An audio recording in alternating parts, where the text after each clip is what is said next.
आज मैं आप लोगों को फंगल इन्फेक्शन, रिंग वर्म और जो दांत का जो ट्रीटमेंट होता है उससे जुड़ी हुई, उससे संबंधित कुछ ऐसी जानकारियां देने वाला हूं जिसको जानकर आप अपने जो फंगल इन्फेक्शन हुआ है, जो दांत की बीमारी हुई है, उसको आप आसानी से अपना इलाज करवा के उसको बहुत ही कम समय में आप ठीक कर सकते हैं।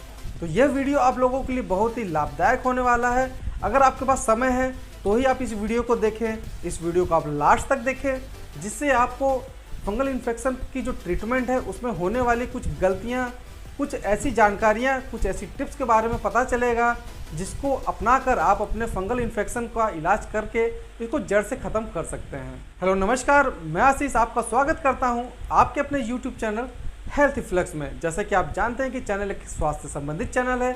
इसके अंदर आप लोगों को स्वास्थ्य संबंधित सारी जानकारियाँ दी जाती हैं, मेडिसिन के बारे में जानकारियाँ दी जाती हैं, कुछ ऐसी जांचें होती हैं, इन्वेस्टिगेशन होती हैं, उसके बारे में जानकारी दी जाती है, कुछ ऐसी बीमारियों के बारे में जानकारी दी जाती है जिसको जानकर पहचान कर आप अपना इलाज सही समय पे करवा सकते हैं।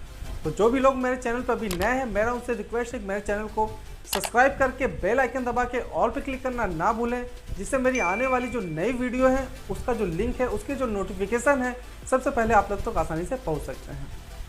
तो फंगल इन्फेक्शन के बारे में कुछ जानकारी या जो कुछ रोचक टिप्स हैं उसको बताने से पहले मैं आप लोगों को इसके लक्षणों के बारे में बताता हूँ। इसके जो लक्षण हैं उसको आपको जानना बहुत ही ज़रूरी होता है।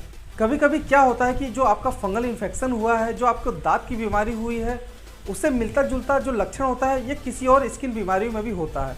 तो आपको सबसे पहले अपने लक्षणों को पहचानना है, क्योंकि ये सच है कि हर लाल निशान आपका दांत का इन्फेक्शन नहीं हो सकता और हर लाल निशान आपका सिंपल स्किन का इन्फेक्शन भी नहीं हो सकता। तो इसलिए ये जो लक्षण है आप इसको अच्छी तरीके से पहचानें और जानें, तभी आप इसका इलाज अच्छी तरीके से करवा सकते हैं।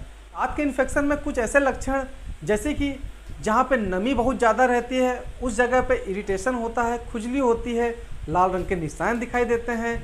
कुछ दिनों बाद उसमें कुछ रिंग लाइक स्ट्रक्चर अपीयर होता है, यानी कि रिंग की तरह कुछ ऐसी रचना दिखाई देती है जिसको देखकर आप पहचान सकते हैं कि ये रिंग वर्म का इन्फेक्शन है।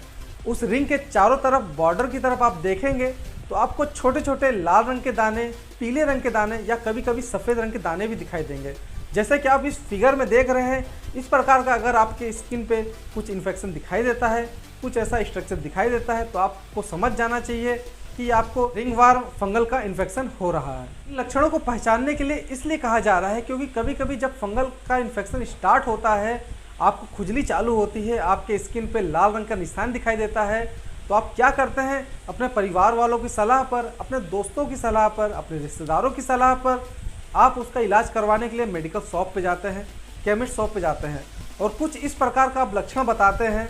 जैसे कि आप उनसे कहते हैं कि मुझे चर्म रोग हो गया है, उसका कुछ क्रीम दे दीजिए, उसकी कुछ ऑइंटमेंट दे दीजिए, खुजली हो रही है उसकी क्रीम दे दीजिए, साथ में दाद हो गया है उसकी क्रीम चाहिए, उसका ऑइंटमेंट चाहिए, या किसी और प्रकार की आप समस्या बताते हैं, तो आपका जो मेडिकल शॉप वाला या जो केमिस्ट वाला होता है वो 2-3 प्रकार की कुछ ऑइंटमेंट्स आती हैं, उनमें से आपको निकाल के दे देता है।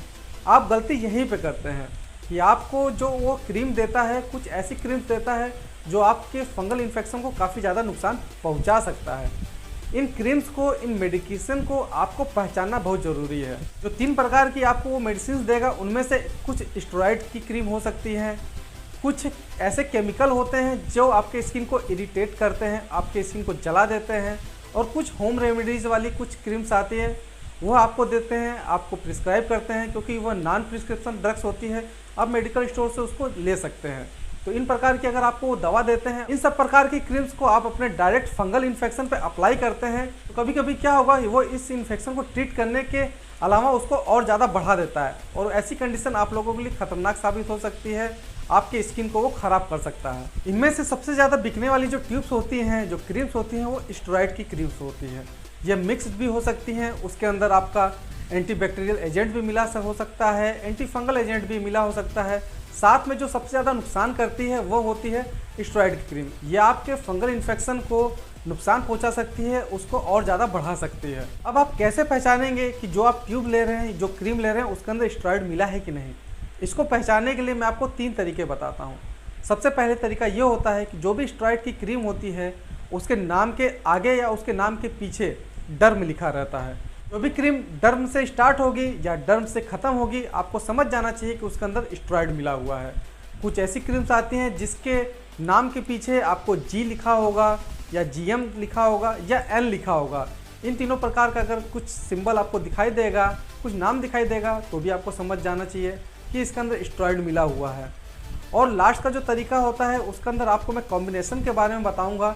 उसके कॉम्बिनेशन में इस प्रकार की मेडिसिन आपको दिखाई देगी तो भी आपको समझ जाना चाहिए कि इसके अंदर स्टेरॉइड मिला है। जैसे कि जेंटामाइसिन या नियोमाइसिन अगर लिखा है तो आपको समझ जाना चाहिए कि इसके अंदर एंटीबैक्टीरियल होता है।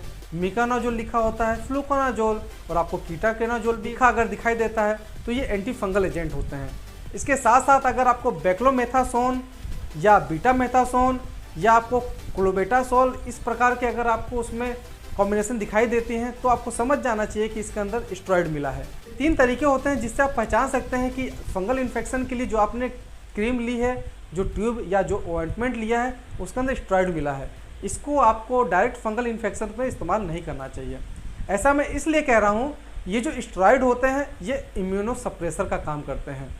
जब कभी भी आपके स्किन पर फंगल का इन्फेक्शन होता है तो फंगल को इन्फेक्शन को रोकने के लिए जो आपका इम्यून सिस्टम होता है वो एक्टिवेट हो जाता है और एलर्जी शो करता है, जैसे कि रेडनेस करता है या उसमें कुछ जलन या खुजली की तरह उसमें एलर्जी शो करेगा। ये आपका प्रोटेक्टिव नेचर होता है, यानी कि जो आपका इम्यून सिस्टम है वो स्ट्रांग होता है और इस इन्फेक्शन को होने से धीरे धीरे रोकता है। लेकिन जब आप उस पर स्टेरॉइड का क्रीम अप्लाई करेंगे तो क्या होगा, इसकी इम्यूनो सप्रेसर की जो एक्टिविटी होती है वो एक्टिवेट होती है और जो आपका इम्यूनिटी सिस्टम होता है उसको कमज़ोर कर देती है, यानी कि आपके इम्यून सिस्टम को कमज़ोर होती है। जिसके कारण क्या होगा कि तुरंत आपको एलर्जी से तो राहत मिल जाएगी, आपका जो इन्फ्लामेशन है वो तो कम हो जाएगा, लेकिन 4-5 दिनों बाद ये जो इन्फेक्शन होता है वो काफ़ी ज़्यादा बढ़ जाएगा। क्योंकि जो स्टेरॉइड वाली क्रीम है वो जो आपकी स्किन की जो इम्यूनिटी सिस्टम होती है, यानी कि जो उसकी इम्यूनिटी होती है उसको कमज़ोर कर देती है, जिस कारण क्या होगा उसका अदर इन्फेक्शन भी होने के चांसेस बहुत ज़्यादा बढ़ जाते हैं। तो इसलिए आपको स्टेरॉइड की क्रीम का यूज नहीं करना है।